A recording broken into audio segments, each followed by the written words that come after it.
Greetings and welcome. My name is Mike Bankhead. I'm your host. I'm a bass player and songwriter from the Gem City, Dayton, Ohio. I have a special guest for this episode, Marc with a C, Aiello, who used to be in a Dayton band called Parker Ben Parker. I was and still am a huge fan of this band and their music, and it really is nice that Marc could take the time to talk to me on the You Could Be My Airmas podcast. We reminisce about the past. We talk about what he is up to musically today. I think you're going to enjoy this one, and I'd like to remind you also that, hey, I'm talking to someone that has been in local music scene for a while. This weekend, actually starting today, is Dayton Music Fest. So I'm hoping that you listen to the enthusiasm that Marc and I exude when we talk about music. And if you want to go capture some of that energy, head on out to Yellow Cab Tavern and Blind Bob's tonight and tomorrow for Dayton Music Fest. On to the conversation. Thanks for setting this up. Thank you for taking the time to do it. I didn't want to seem like a stalker, but I did used to go see a whole lot of your shows 2 decades or more ago. I remember, man. That was feels like it was longer than that. It does. When I look at pictures from those times, it's like, yeah, I got old. I will tell you that one of the most memorable shows I ever saw was after your singer left. You did a show in Athens, and you convinced Todd to sing your songs. Yeah, Widener. Yeah, and he didn't know what to do with his hands, which I found to be endearing. And he didn't have a guitar. He didn't have a guitar. And Joe Enderle also sang with you, and then the sound guy ended up cutting the show off early. And so what's funny is, I've been friends with Todd for a long time now, and now I'm friends with Joe, even though I didn't know him then. So looking back on that, I'm like, wow, that was a pretty cool night. Yeah, man, I forgot about being shut down early.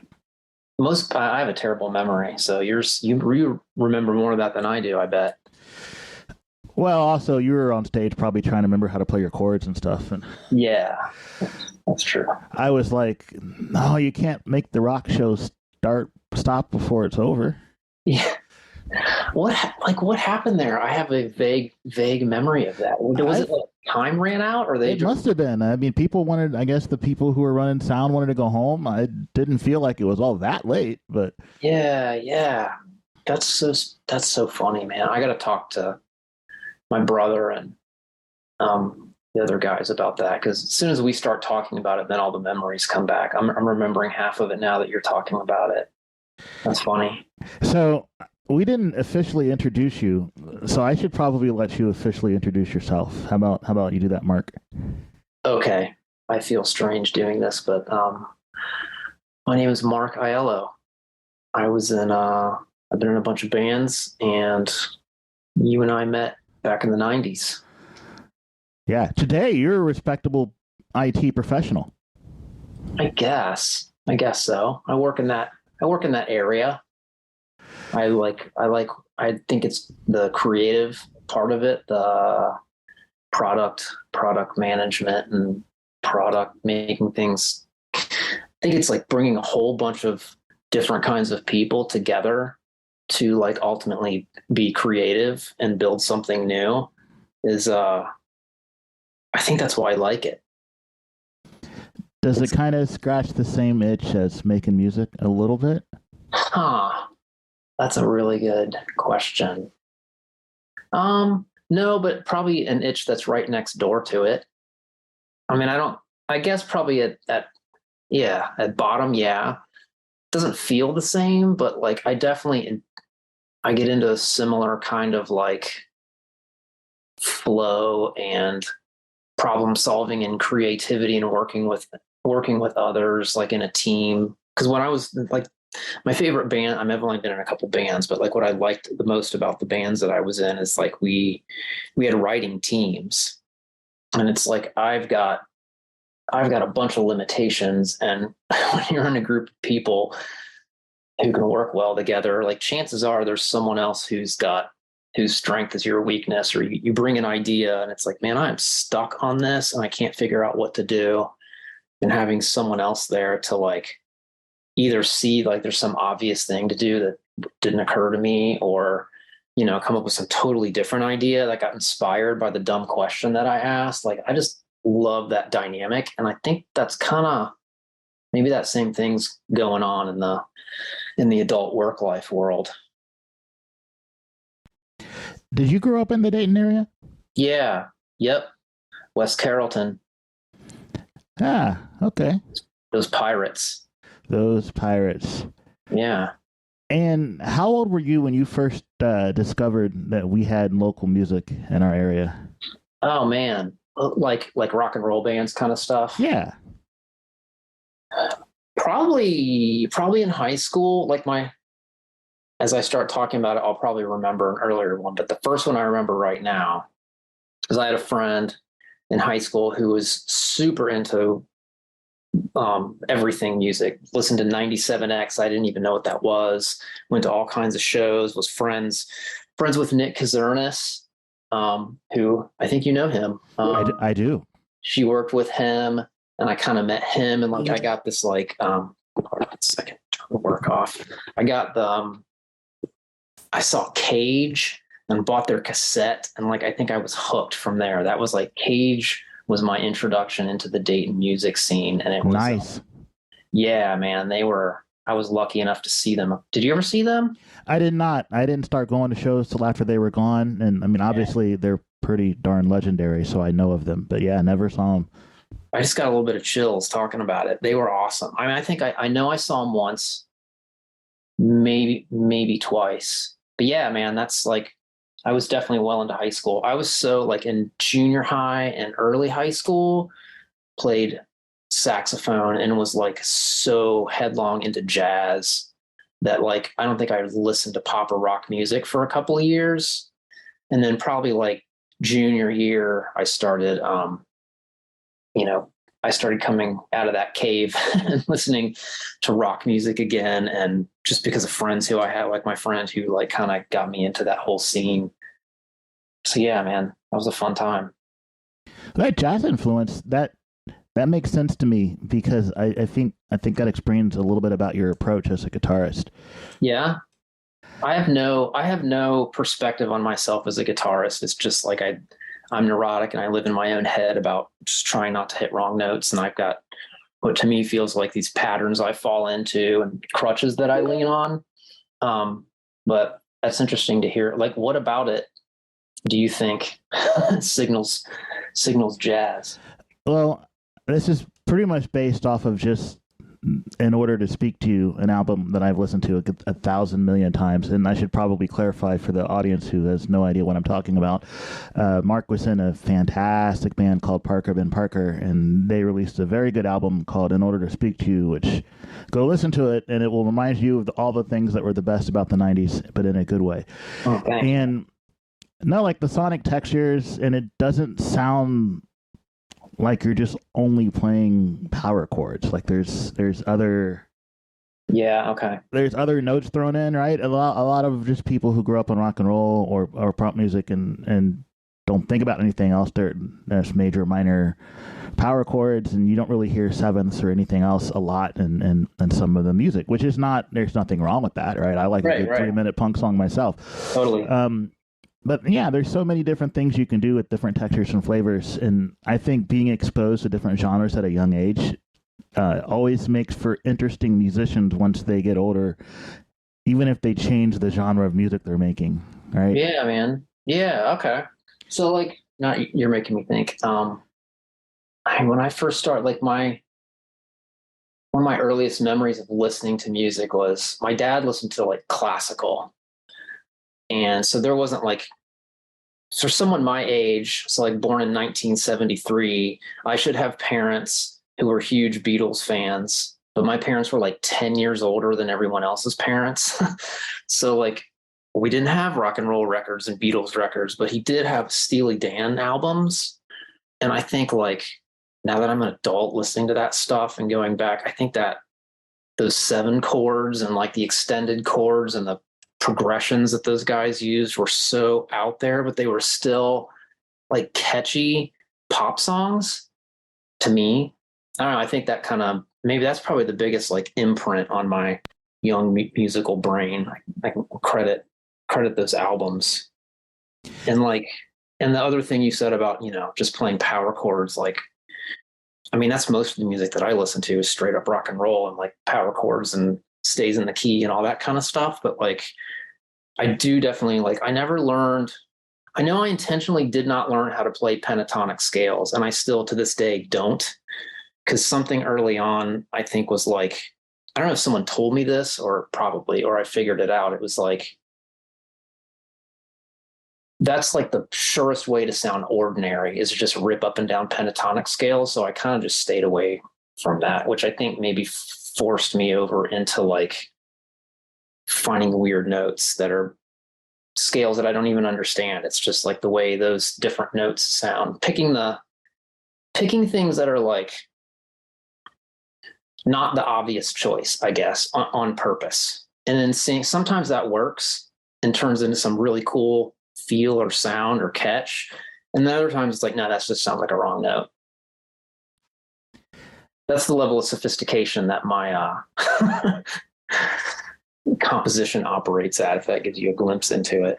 Well, here's the thing. You're probably doing things that you don't realize you're doing. Like dissonance, when wielded properly, is a powerful compositional weapon. You get that a lot from classical music, to go back to like some of the earliest things you heard. And I know for a fact that you love OK Computer as much, if not more, than I do. And Radiohead, as they got further along in their career, used to make just more and more use of dissonance to defy expectations, to set up hooks. I've stolen my share of ideas on how to use dissonance from listening to the way Radiohead approaches chord transitions. Totally. Same here. So there's a question I ask everyone, and you almost answered it. So we're in that playground, so I'll go ahead and ask it officially. Do you remember the first song? What is the first song you can remember hearing in your life? Oh, man. Wow. Let's see. I remember is it the Banana Boat song? Deo? I don't know that one. You know that one? No. Wait, okay. I'm a little bit younger. I'm not that much younger than you. I was born in 1977, but I'm a smidge younger than you. Okay, well, this is probably like the product of growing up in a house with much older parents. Like we had a stack of 45s, and one of them's this Harry Belafonte song. You know, daylight come and we wanna go home. Well, now I know it. Yeah. Yeah. Deo, that one. Okay. I have a distinct memory of listening to that 45 like 300 times in a row. I don't know how old I was. It's probably not I'm sure there's other ones that are younger than that, but yeah, that was probably elementary school. You know what? I'm going to remember it. Like in 2 days from now, I'll give you a call. Yeah, that'd be cool. So, I'm going to want to just ask all these questions about Parker and Parker because I'm kind of a fan. Not kind of, I'm really a fan. How'd you get that band started? So someone else started that band. Like I've always fallen into bands. So my younger brother and a couple of his friends he's 4 years younger than me. And they were just starting to mess around playing with rock instruments. And he bought a bass, and a friend of ours who was actually a good drummer, like a trained drummer. And there were a couple iterations and groups of people who got together. They got together with like messing around, playing covers. And at some point I was in college and they were in high school. I think probably just me coming home on Christmas break, summer break one time, just invited me over because I was picking up the guitar again. And we started playing around. I kind of just fell into it. And then it eventually became like we started writing originals and left the covers behind. But yeah, it was just kind of this thing that was already happening and percolating and evolving. And so at some point after I joined it, I feel like that's when we like, not because of me, but like some point after that, probably like within a year, it had gone from we're just messing around for fun in the basement to like, all right, I think we have a band. Eventually, you got to the point. Well, I mean, I don't think In Order to Speak to You was your first release. In fact, I'm pretty sure it wasn't. No, it was the third. But it's the one that it seems you spent the most effort and monetary resources. And I mean, it just seems like you guys had decided we're going to go do the thing and make a really good piece of art. Yeah, man. Like a whole lot of stuff happened on that one.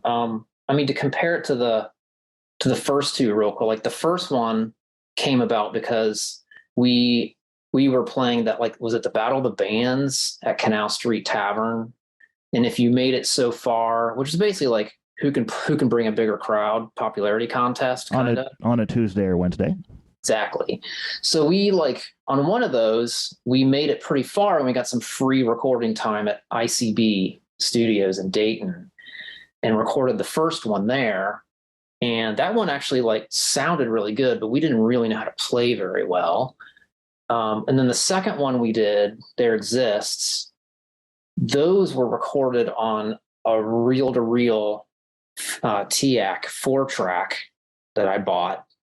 And then we like ran those things out onto a computer and someone mixed them in Cakewalk or something like that. So that album just sounds horrid, but it's my favorite collection of songs of all of them.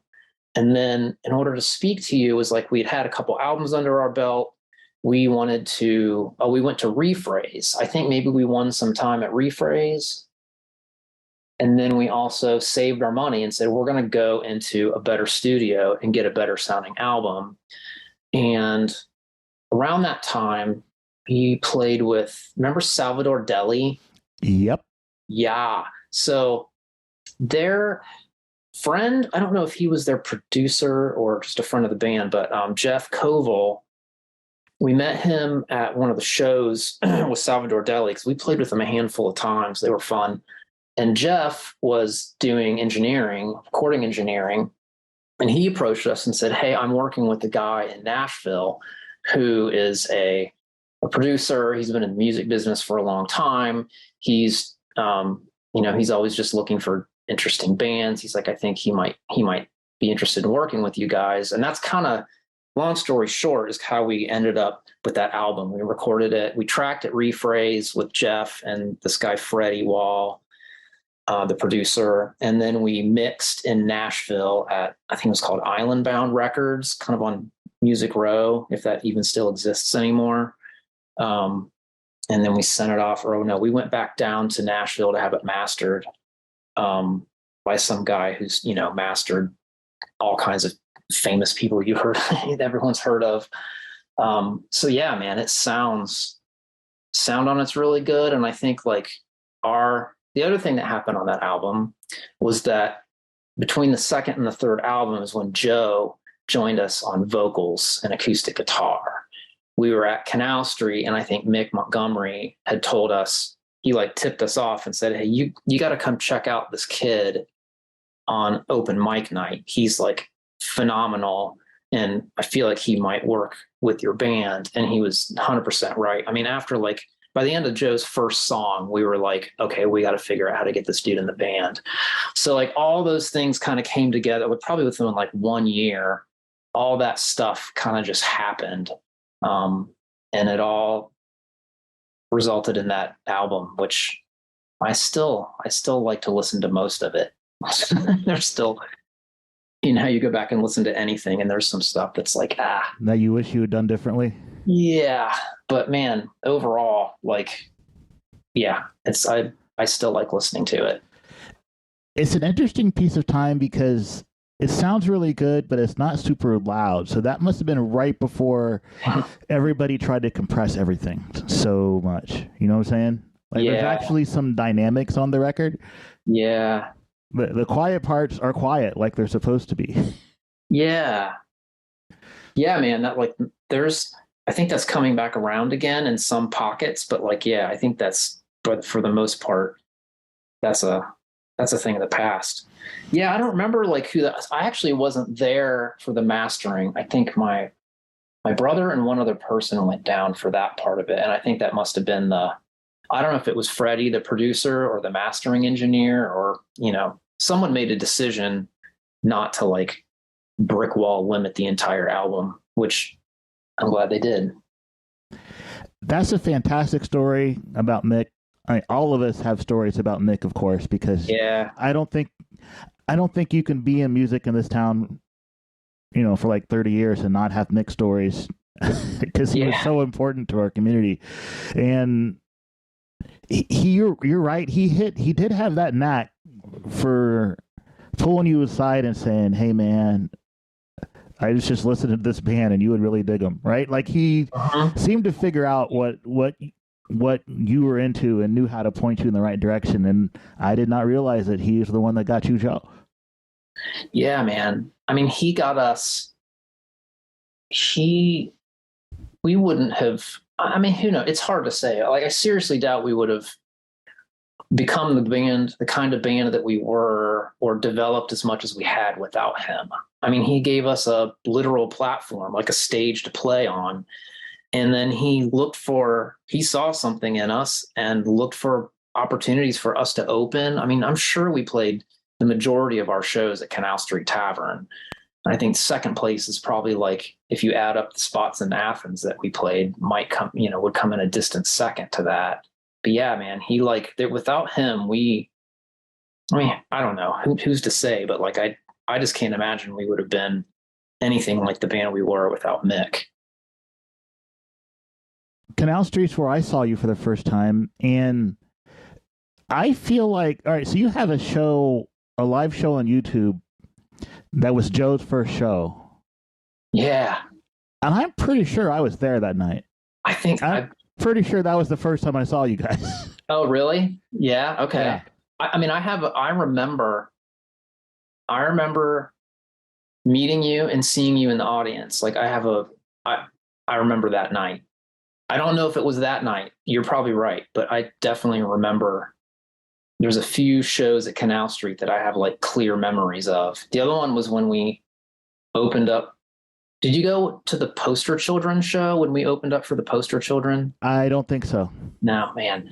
I need to find someone who's there, because I know we joked about playing a Poster Children cover as openers for the Poster Children. Like, we were talking to them before the show and said, this is funny. Like, when we were a cover band, we played 2 or 3 Poster Children songs, and like, oh, that's so cool. Like, you should play one. You should play it tonight. We're like, no, that would be horrifying and ridiculous. But I can't remember if we actually did it or not, or if they just like tried to get us to do it, but then we didn't do it. I got to find someone. If anyone out there knows whether we actually did that, I would love to know. I think that's totally in balance, as long as it's not something on their current set list. Yeah. Okay. Not good for future reference. I don't know. If someone ever came to one of my shows and covered one of my songs before me, I would be like flattered and overjoyed. So I'm pretty sure that's probably the reaction of a normal person. Yeah. Yeah. I took you off topic. Yeah, that's okay. We can meander. All right, good. How long?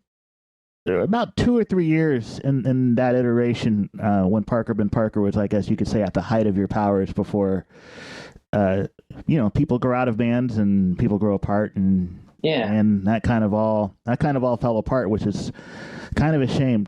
Will probably always be one of my favorite ever live Dayton bands. It's in my personal top 5. Like, wow, man, thank you. I mean, I saw a lot of your shows, and most of them were at Canal Street because that was the best place to go see a show. It's really a shame we don't have a place that feels the same. There's good places in Dayton, yeah, with good people that I feel comfortable going to shows there. But I mean, I don't think anything will ever feel just like Canal Street did. No, that place was it was of a different time. I mean, just like the smell of it and the size of it, like the coziness of it and the lights and the the chalkboard up on the wall with the list of the bands, and just like mix attitude and vibe. And the people who worked there were all so like seemingly not cool. Like they all came off like, you're bothering me. But then if you talk to them for more than 10 seconds, you're like, oh, this person's one of the coolest people I've ever met. Like just the culture in that place it was awesome, man. It was like a really like comforting, welcoming place when you're I don't know, from the audience too. I don't know how many shows I went to see there myself. I mean, some of the I have tons of memories of great shows I saw there. So, this first time I saw the Poster Children was at Canal Street, and I still like, I clear as day remember that first song and on that stage, and seeing saw Hal and Maggie there. Oh, nice. I saw Hal and Maggie there too. Which tour did you see him on? Oh God. Like the first record or like later? I don't think it was the first record. I think it was later. All right, because then I was definitely at that show, because I caught pretty much every time they came to Dayton when they were touring for Hyde. I'm pretty sure I caught all of those shows. So my main memory of that, other than the guitar, other than them being like on the screws, the tightest band I've probably ever seen, they were turned up like they were playing at Hera Arena inside of Canal Street, man. They were the loudest damn band. Do you remember them that way, or was that like a... I do remember it being loud. Happy from Hal and Maggie still comes and plays in Dayton every now and then. Oh, really? Yeah, he likes playing in Dayton. Man, I'm like not that far away, but I have not been to shows recently. I just started signing up for like email lists for musicians and clubs, because I realized I need to get back up there more often for shows. There's nothing, who am I? I'm preaching in the choir, but there's nothing like live music. I could be in a terrible mood and just go to like a songwriter of the round night, and I feel better when it's over. Yeah, man. Yeah, there's all kinds of stuff down. I'm in Cincinnati now. I've been here since like 2000, and there's a handful of really good places to go see music down here. And maybe it's just like maybe I'm at an age where it's like I wouldn't know it if it existed, but I haven't seen the same kind of like a sound or scene here the way there was in Dayton. There was like everyone's always like competing to some degree or another, but there is like a Dayton sound, man. And maybe we all project that onto what we're listening to because we're from there.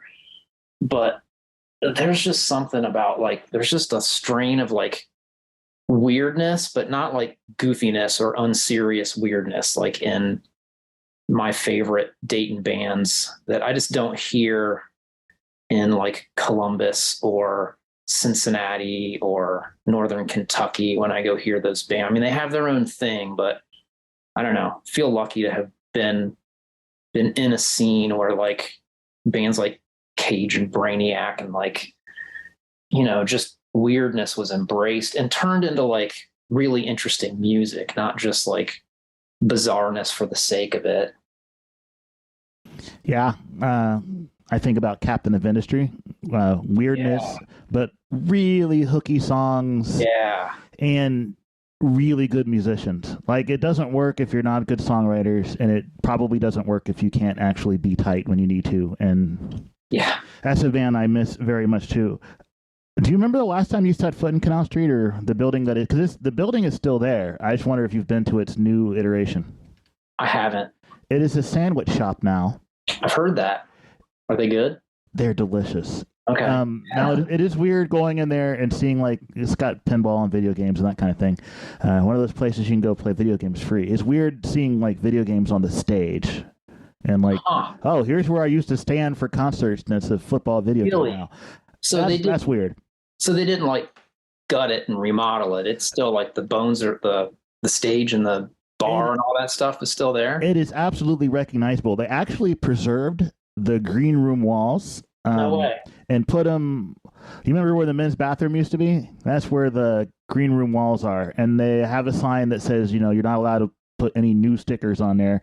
Like kind of lacquered it up, and so it is kind of nice that the folks that bought the place are respectful of the history it has. Yeah. But there was a while when I couldn't go in there and not almost break down into tears. It took me a while before I could go in there and be okay, if that makes sense.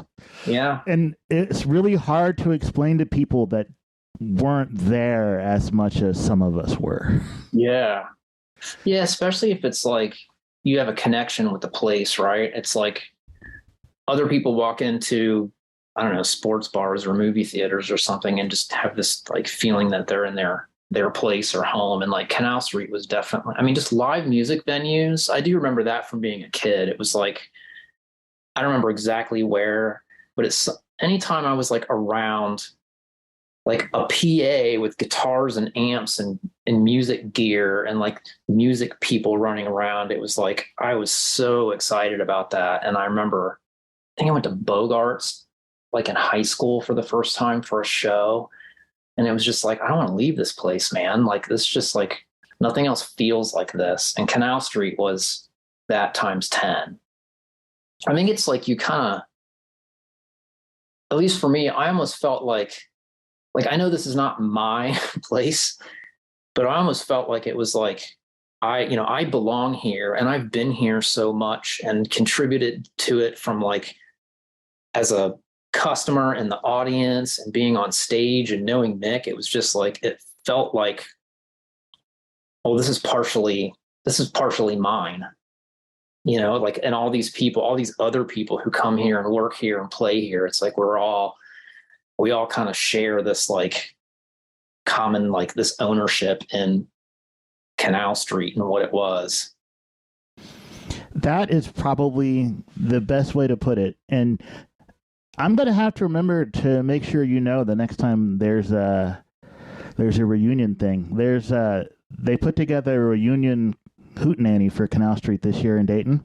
Oh, really? And yeah, so a lot of old timers came out and told stories and played songs, and somebody's got the original cash register. Like people brought like pieces of memorabilia from the place, and you know, they kind of said it was really kind of cool. It was a nice way to celebrate our community and remember folks like Mick who are not with us anymore.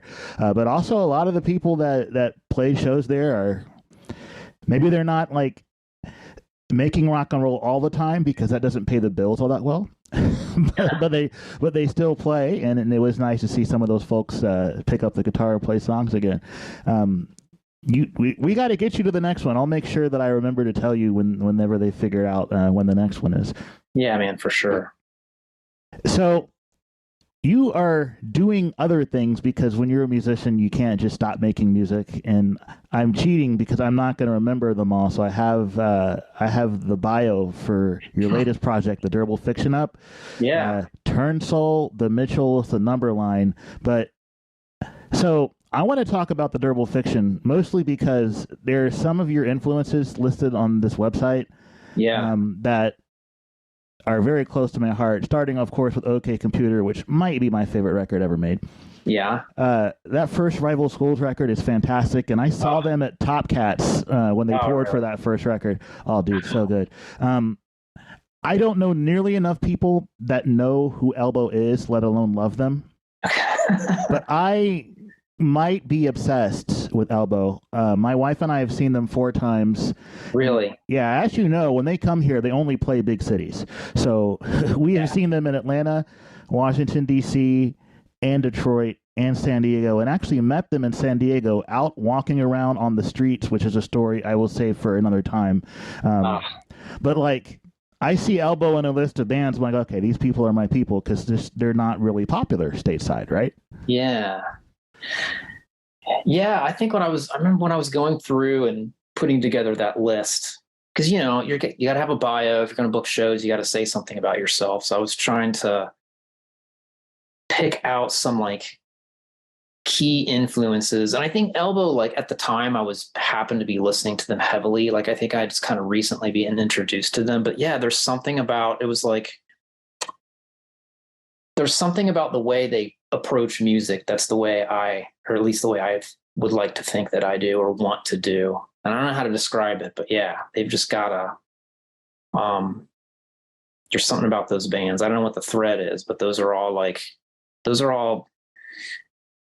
in my mind and in our mind when we're creating. So the Durable Fiction, you do have plans to play around the state soonish, hopefully, yes? Yeah, man. We did. So this band got started at the end of 2019, and then like everything else, kind of just went on hold. So I at first wrote a bunch of songs to get it started, and then we started really rehearsing again a little bit last year, and then pretty much this year, like pulled a full band together. And we played our first live show back in April. We did like a little mini music festival in my backyard. We had 4 bands play as our let's dip our toe in the water and get a live show under our belts. And then later this month on the Thursday the 29th, is that right? Thursday the 29th, we are playing at Southgate House Revival in Newport, Kentucky. So that'll be our first club show. And then for next year, we're hoping to start booking more regularly. Outstanding. I cannot wait. I'm not going to be in town that day. But you're going to start playing out. I'm definitely sure I will get to a show. So folks, if you're listening, I'm going to link to this website in the show notes, but if you're not the kind that likes to read, it's thedurablefiction.com, and it is Mark with another Mark with a K. This Mark is with a C, and a Matthew and a Nick. So they are a 4-piece. Yeah. Hey, I'm going to wind this down because you're a busy fellow and I want to respect your time, but I thank you very much for taking the time to come talk and reminisce with me a little bit. We really should at some point do this again. We'll have to find something musical to nerd out on, because I know that our musical tastes intersect in a lot of places, so we could probably go pretty long on like an Elbow album or two. Yeah, let's maybe we should grab a sandwich at Canal Street or whatever it's called sometime. Canal Street Deli. We absolutely should. Okay. Yeah, I'll set that up. They really are among the best sandwiches in all of Dayton, and I'm not even going to lie about that. They're fantastic. Sounds like it's a date. It's a date. Thanks, Mark. Thank you, Mike. I appreciate this. It was fun talking to you, man. Once again, my thanks go to Marc Aiello for taking his time to talk to me. Listeners, I really want you to go find the Parker Ben Parker album ... in order to speak to you wherever you stream music. I usually use Tidal these days, but Tidal, Spotify, wherever. That album from over 20 years ago is out there, and it's very good, and I think you should hear it. Also, tonight, again, is Dayton Music Fest, starting at 6 o'clock at Yellow Cab Tavern and Blind Bob's. I'm playing in the 6 o'clock hour at Yellow Cab Tavern. Why not come out and say hi? Thanks. Bye.